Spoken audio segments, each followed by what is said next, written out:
okay, my bank balance is X. What would have to happen for that to be 2X or 3X or 4X?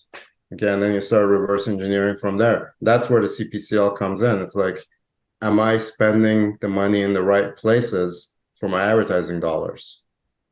Okay, are we measuring successes in the right way?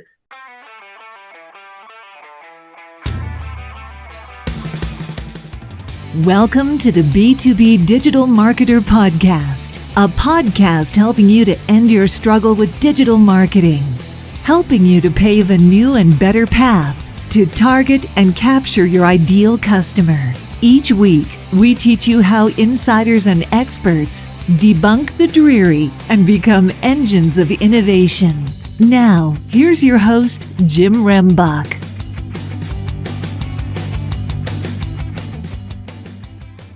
Okay, B2B DM gang, hey, get ready for a good discussion where we're going to dig into probably a metric that you've never even looked at before, but by gosh, you should be. And Joe Khoei is going to tell you why.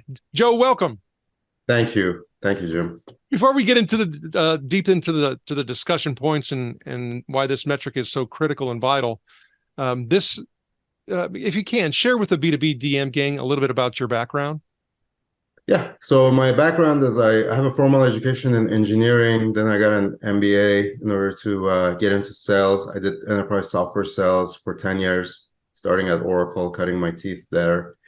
In the interim there, I did a couple of years of wholesale mortgage sales, selling to the mortgage brokers on the bank side.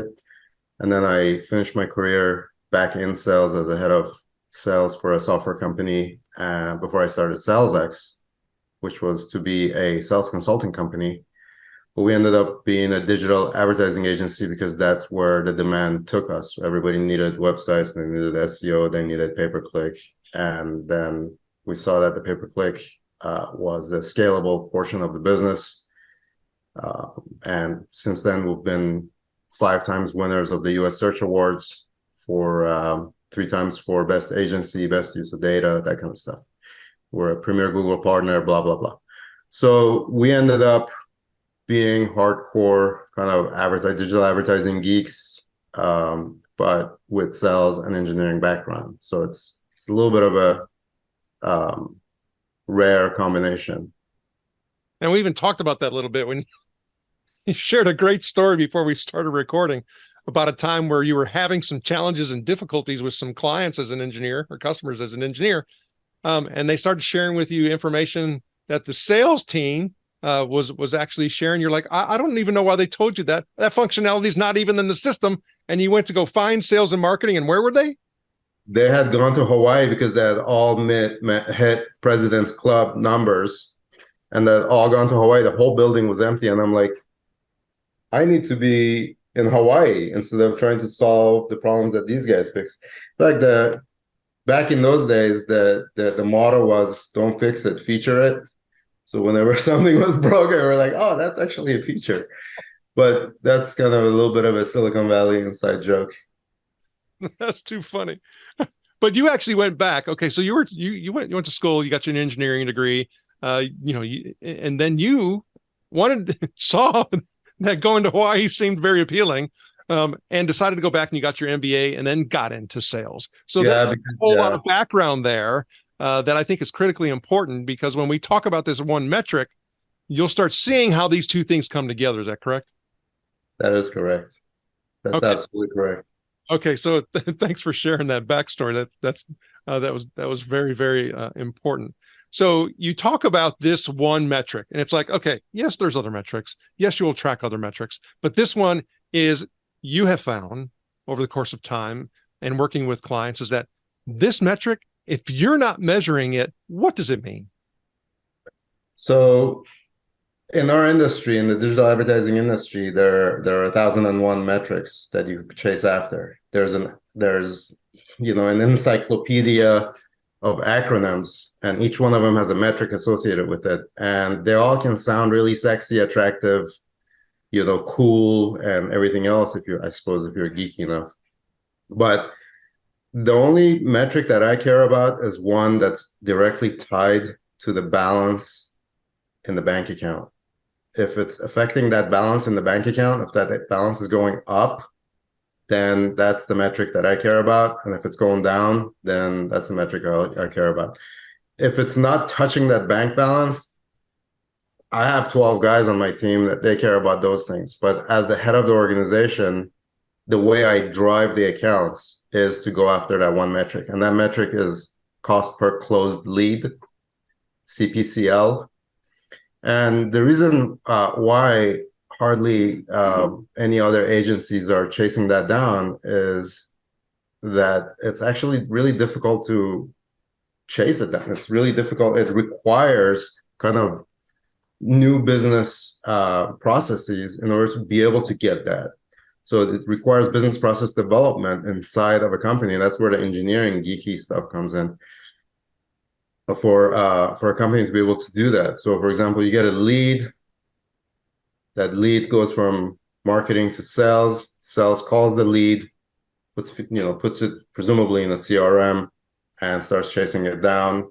And then some time goes by, whatever the funnel maturation time is. And then eventually there's an answer. It's dead or it closed. And if it closed, then it closed for this much.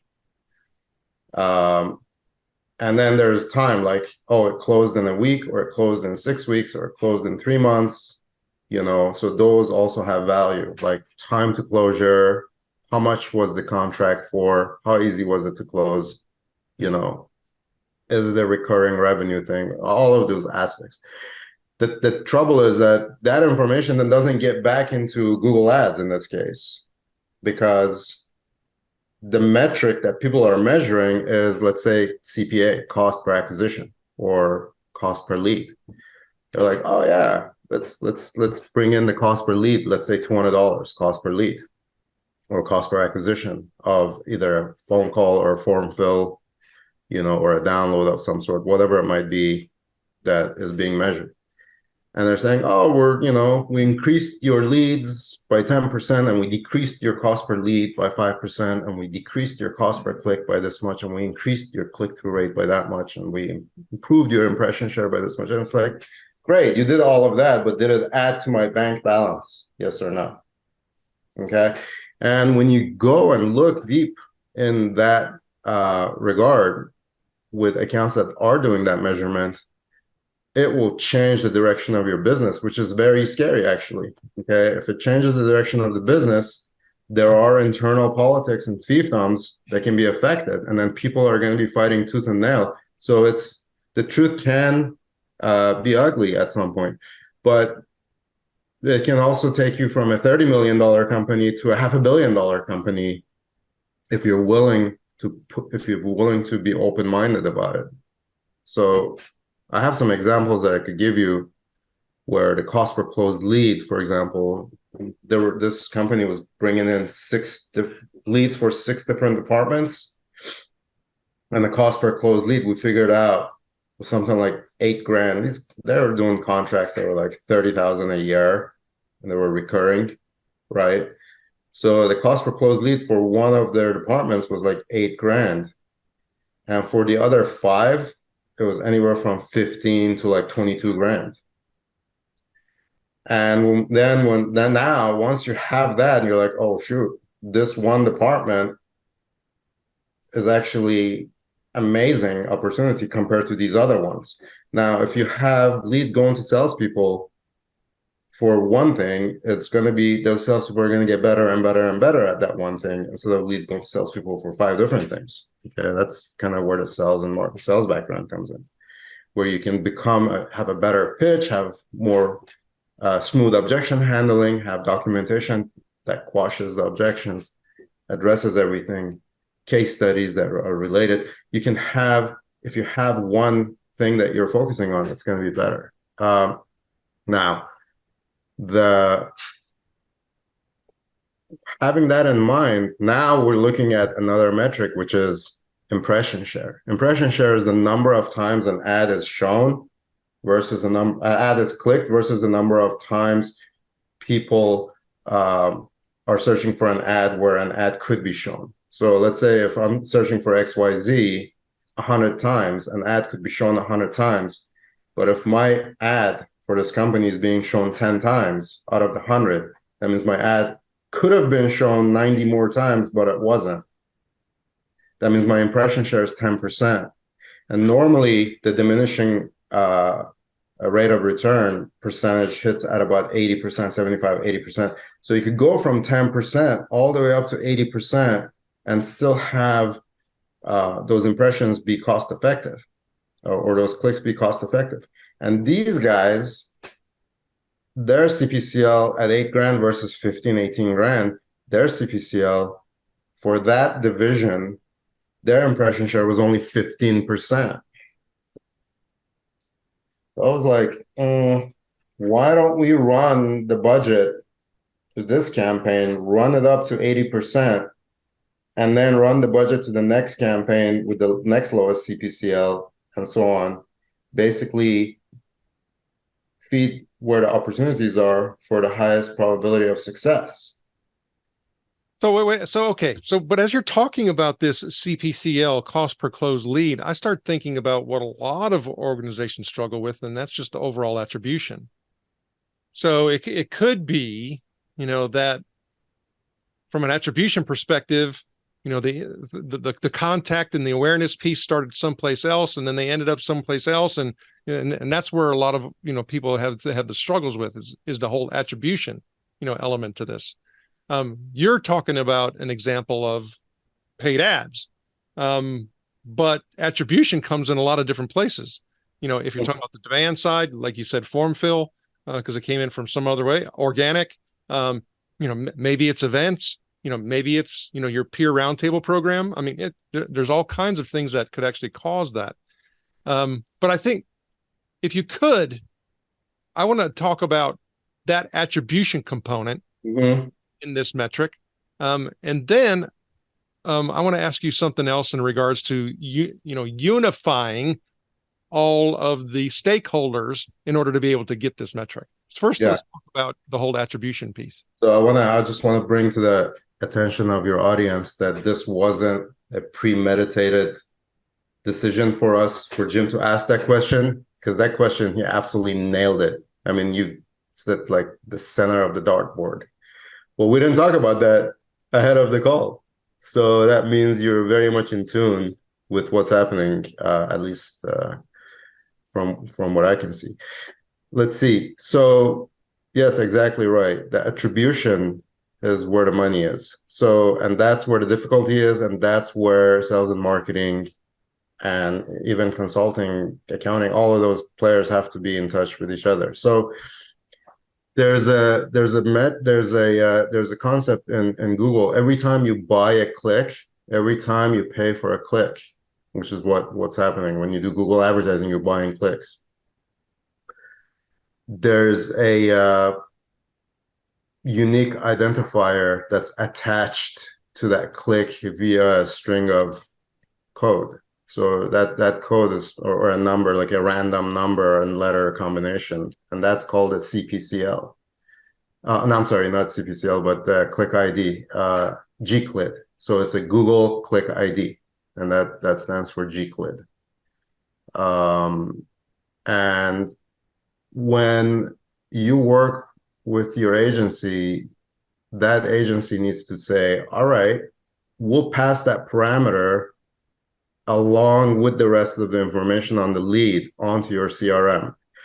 So when your salespeople look at it, maybe they're not seeing that because it's just buried somewhere deep in the folds of the CRM. But that unique identifier is following the progress of that lead along. And then when that lead comes to fruition, whether it's a good fruition or a bad fruition, that unique identifier gets pushed back into Google Ads, and we can see all of those things that you just talked about plus 15 more. Like, who was it? How old was that person? What was their gender? What was the time of the day of the week? What was the region they came from? All of that stuff we can tell. But more important than all of that stuff is what's called a converting search term, which is not the keyword that's in your account that's saying trigger my ads, but the thing that somebody typed into the Google search box. That word, when I say word, it could be a sequence of words. It could be 3-4 words. That keyword, converting search term, that search term is kind of the Shangri-La. It's the cup of Christ. It's kind of like the philosopher's stone. You want that information. What was he asking for that ended up in a $30,000 per year contract for 5 years or a $300,000 purchase? What was it that they typed in? And then once we have that, then we can say, all right, how many people are searching for that? Let's get all those clicks. If that click costs, let's say your average cost per clicks are $5, just for the sake of conversation. But that particular click is $300. Say, great, get all of them.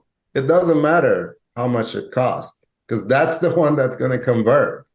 That's why I'd rather have 10 leads of which 5 will convert than have 100 leads of which 2 will convert. Because now you have 98 leads that didn't convert, and those salespeople, they wasted their time, you paid their salaries, they got dejected, they gave up on the job. Now you're hiring more people. There's a trickle effect that's going to go on and on and on and on and on with low quality leads. And low quality leads happen when you don't measure what was the winner, what were the attributions associated with the winner. So you might say, oh, you know what? All of these closures are from professionals with a higher education between 35 and 45, that reach out on early part of the week, let's say Tuesdays and Wednesdays, And so if you have unlimited deep pockets, then great, go after a whole market. But if not, then you can say, great, let's go after these guys first, these guys and women, because they're the most likely decision makers for this particular decision. And if they're searching for these keywords, then boom, that's definitely the way to do it. So then now you're taking the money and you're saying, let's feed this complete winning opportunity first. Well, and I think it's important, much like I was talking about the whole attribution piece, is that you have different sources where all of this is going on. So in order for you to calculate, your cost per closed lead, the source is not just your paid ads. The source is, like I was talking about, all these other components and places. And then you start running into the dynamics of your organization, like, hey, you're, sales saying you're not giving me marketing qualified leads or sales qualified leads. And then, marketing saying, hey, I'm giving you good enough leads. So that metric, to me is, cross-departmental. And then, so how do you get people to agree upon that when you have, issues with visibility in certain, areas? Okay, yes, I'm getting the string from that, but maybe I'm not able to incorporate it within my CRM. I'm starting to think about probabilities of organizations truly being able to leverage this cost per closed lead, and them having some minimum table stake requirements in order for them to be able to implement it. And so am I right or wrong on that? No, you're right, except that in addition to that, I would say that you're going already 2 or 3 levels deep. Well, people are missing the first level. It's like I'm thinking about, getting a jiu-jitsu black belt, but I haven't signed up for jiu-jitsu yet. It's like, dude, go get your white belt first. Okay, then put in 8 years to get your brown belt, and then start thinking about your black belt. Because it takes 10 years to get a black belt. You're not even signed up for jiu-jitsu and you're saying, oh, I want a black belt. It's like, forget it. It's not going to happen. Okay. So that's good perspective. So it's like, okay, let's do a little bit of crawling first and trying to figure out how we can do this, and work on the interdepartmental things. Yeah, I mean, I'll give you an example. We have a client, they manufacture a certain thing, right? They actually manufacture in-house a certain, it's for home improvement, right? And they have in-house factory made in USA. They manufacture this part that people need in their houses. But in addition to that part, they actually install like 5 other things. So they have their own thing, and then they have these other four other things, 5 other things. Well, we looked at, like, they're looking at CPA, which is the cost per acquisition. And they're like, yeah, CPA is great on all of these departments. And it's like, okay, let's look at how much you spend for each department. And then what was your gross revenues or gross margins even for each department. And then when we throw that and we look at the spend and we look at the timeline from the CRM, we're like, oh, okay. Well, for the main thing that you manufacture, presumably you want to feed your people on the manufacturing line, get your company continue to run instead of buying outsourced material. For those people, your gross margin was double of the next one, the next highest thing that you did, but your spend was only 10% more. So basically, the next best thing, which brought in half the gross margin, half of the gross margin of the first thing, spend 90% as much as the first thing. So what are you doing? Like, would you rather have double the margin and have your guys just continually be busy?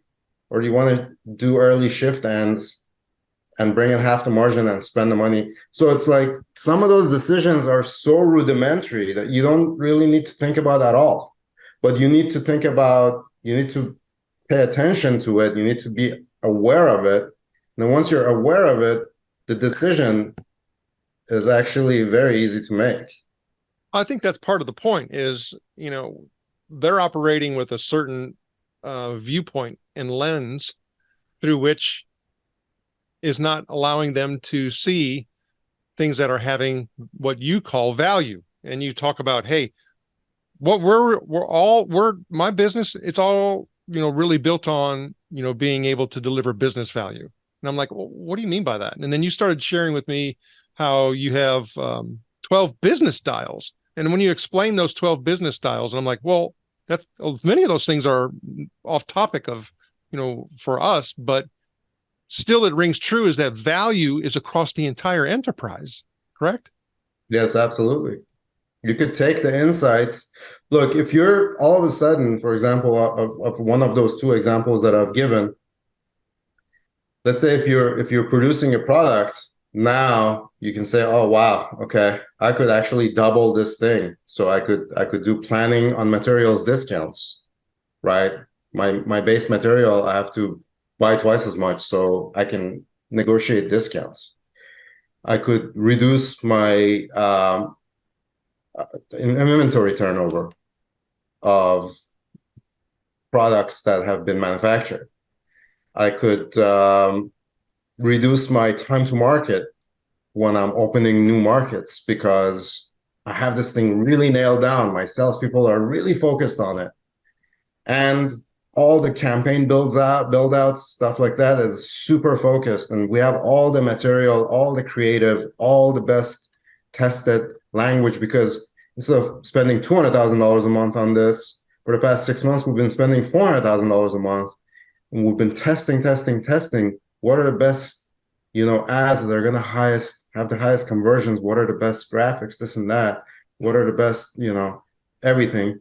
And now when we want to open the Philadelphia market, we could just go, boom, Philadelphia, here we come. Instead of having to open a new market and then struggle to try and figure out when that market's going to produce. So reducing time to market. That's just an example of, or cross-selling or optimizing existing markets. Those are just some examples of business value dials can be affected if one is thinking deeply enough about this. And that's one of our clients that we started, and we won a couple of those awards based on the work that we've done on their account. when we started, when they started with us, they were a $30 million company. Now they're a $500 million company. That's a huge, right? $470 million growth over like 5-6 years. That's a big, big deal. And there's a lot of automation. There's a lot of hard work that's gone into that. There's a lot of really smart people on their side as well. But that can happen when you start thinking about this and you have this massive amounts of data to analyze. And we're getting even more ways to analyze with all the AI stuff. We're getting even more ways to analyze data now, where we can micro-analyze, we can slice and dice stuff based on zip codes, where previously we're slicing and dicing it based on, for example, DMAs, the direct marketing area. And that's a little bit more on the consumer side, the B2C side, when you start looking at that type of data for the most part.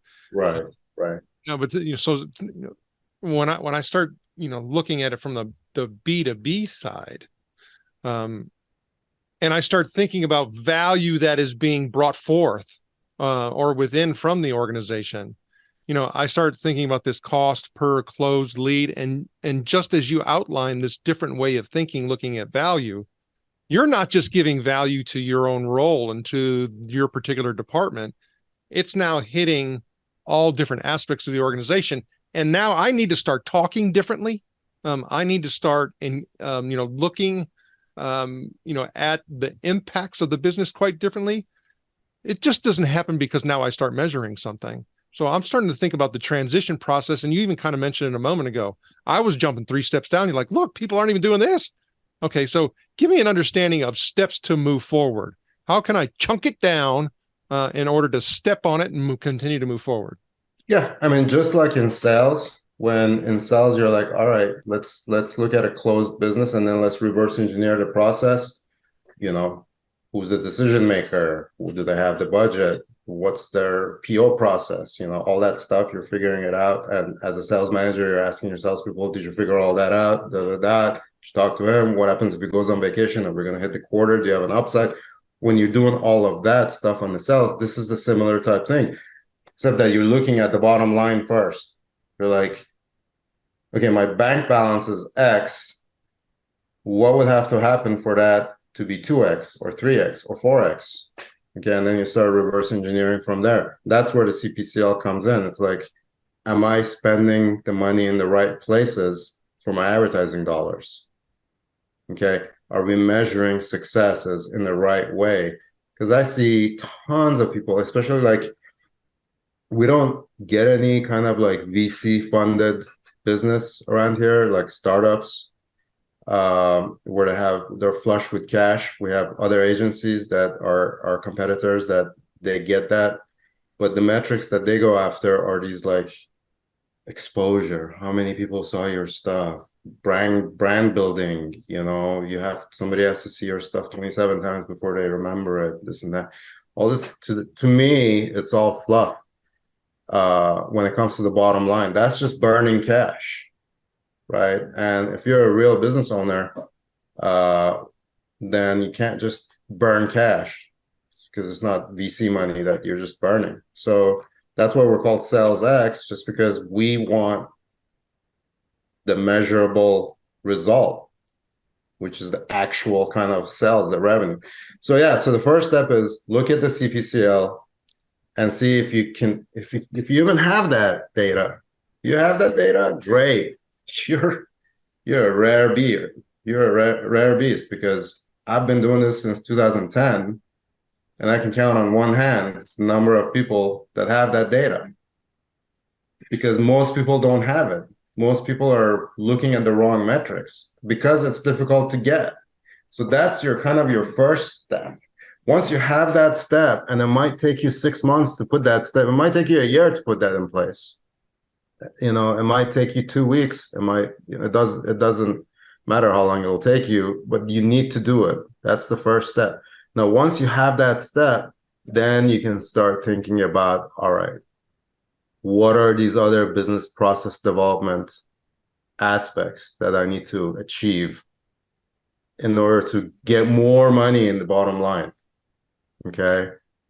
I'll give you another example. We were looking at a company that's sending mail pieces, right? They were sending brochures, they were going to trade shows, they were doing online stuff. And depending on where those leads were, they were getting different results. So the salespeople were like, oh, I don't like the online leads. I can't get a hold of them. They're not interested, this and that. I'm like, okay, how long is it taking them? Or they were making appointments and people weren't confirming the appointments. They were not showing up to the appointments. And I was like, all right, let's do some troubleshooting. How long is it taking them to answer the online lead? It's like, well, the leads come in, then they get randomized, and then they get to the salespeople, and then they usually get back to them within 24 to 48 hours. I'm like, dude, okay. That's not going to work for online stuff. Online stuff is not a referral lead. This is a fickle environment. Somebody's filling out a form or, doing some sort of online submission. They're probably doing it at 5 different places, which means if you have a sandwich in your hand, put down the sandwich. Don't take the bite. Don't do that. Call that first. And then once you make the appointment, send them a text reminder. Have the system in place that says, hey, looking forward to seeing you in 3 days. Hey, looking forward to seeing you tomorrow. Hey, looking forward to seeing you later today. These types of business processes, they need to come and play based on the results that are being achieved. If nobody's measuring those results, like what was it, former CEO of Intel, Andy Grove, he wrote the high output management book, and he said if you're not measuring it, you cannot manage it. If you can't measure it, you can't manage it, right? So just get more leads. People are like, I need more leads. Like, dude, you got 30,000 leads. You have 200 salespeople banging out phone calls. What's your close rate? What's your set rate? All of these, like, let's look at those metrics. And the ones that have that data, then they can improve. But if they don't have any clue, then it's like, oh, I don't know. The person for that city is doing it. It's like, you have your homework cut out for you because you're basically burning the cash. Yeah. So data visibility or access, can be challenging, like you were talking about in that particular scenario. But let's talk about an organization, because I think you gave us a couple of stories about it. Let's talk about an organization's transition to actually start using cost per closed lead, where they started without that metric.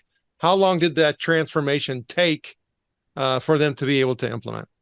It could be really fast. So basically, depending on how, like if you have a CRM expert in house that can quickly add like an API connection back to us or back to your agency or back into Google Ads. But the Google Ads data can be transferred into your CRM and it can be tracked and then pushed back all via like automated reporting. That could be done in a couple of weeks, right? It could be done in a month. Okay, now again, I'm thinking about this. There's multiple different sources here. So it's not just the ads piece. I have to look at other data points as well. If not, like when you start talking about if I can't measure it, I can't manage it. I only start measuring one particular aspect that gets all the attention. And I really don't get to that true, cost per closed lead because of visibility and data that I'm missing in other places. So we're not just talking about ads. We're talking about all the different sourcing opportunities. Is that correct? Yeah, except that you're not going to have all that data, right? If you're depending on Google Analytics, for example, to give you keyword data for SEO leads, like for your organic leads, they stopped giving that years ago. You're not going to get that. Okay. If you're looking for trade show stuff, then it's going to be highly dependent on whether the person at the trade show took a bunch of notes about that particular person or whether your salespeople are talking about that. We're not talking about everything because it just makes the problem so complex that you could just throw up your hands. What I'm talking about is when you pay Google, they entitle you to some data, leverage it. That's all I'm saying. Like, you're gonna have some data, leverage that data. Well, I do think there's some, I mean, some organizations will have access to some of the data that we're talking about in regards to, sources and things like that. And it does. I mean, if we're talking about organizational stakeholder impact, we have to start looking at it from that perspective, because here's one of the issues, and you kind of alluded it to yourself. If you look at it in that micro case, I may find, for example, that my cost per lead, if I go to, a trade show event, when I start loading all of that cost in, is these days, $35,000-$40,000 per lead, right? And then I start looking at all of these other factors, and I'm like, whoa, I went to 4 events. We spent 160 grand and we got 1. Do we really need to be doing that? Or do we, do we really, do we need to change our strategy and look at doing things quite differently? What other value?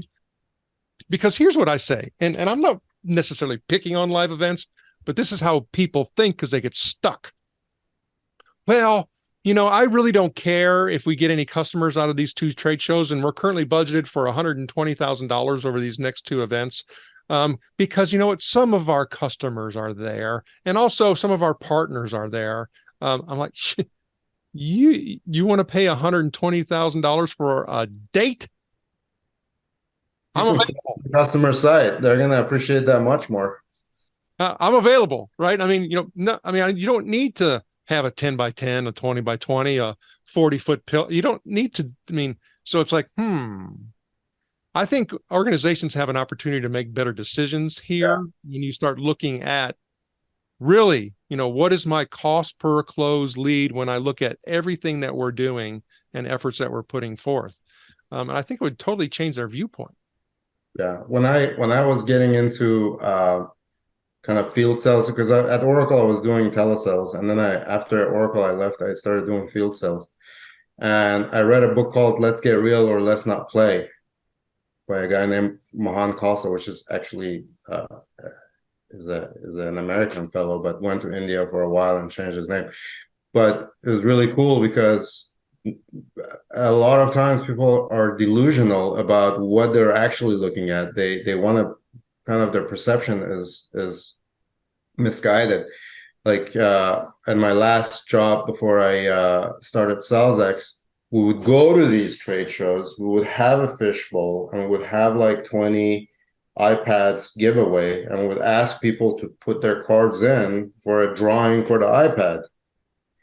And then it would be like a big pile of cards, and then the CEO I was reporting to was like, I'll just give you 500 leads. What do you mean? It's like, dude, those are not leads. Okay, those are pulses. That just means that if you put a mirror under their nose, it's going to steam up. That's not a lead. Yes. Oh, and by the way, this person drawing for an iPad. Well, that's right. And this person put in 10 cards. It's just like, get real about, let's get real, So instead of those 10, so for example, if you want to go to a trade show, there's a way to hit everybody in that trade show with your digital ads for the duration of the trade show and for a year after they left. It's called programmatic, where you could say, outline the building and say, here's, the SAP Center in San Jose for this weekend. Anybody that goes in and out, serve them our ads, and also cookie them so that we could serve them our ads for the next 6 months.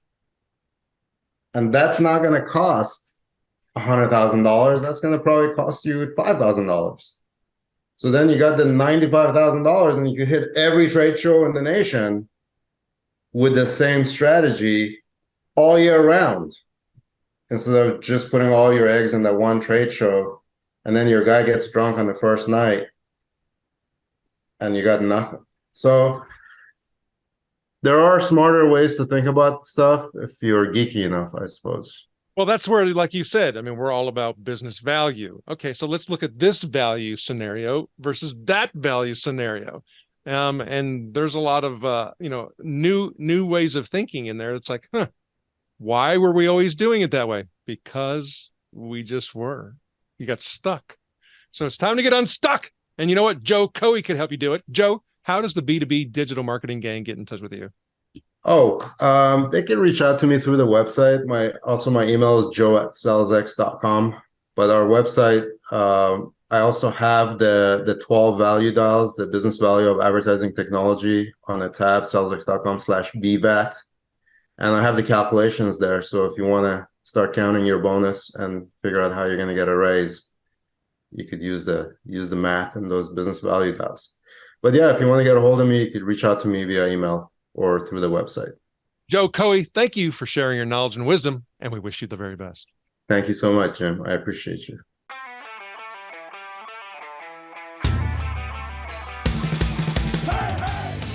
Thank you for joining us. Go now to join the B2B DM gang in the B2B Marketer LinkedIn group, where you can connect with other B2B DM disruptors and get access to our B2B DM cheat sheets, checklist, and guides.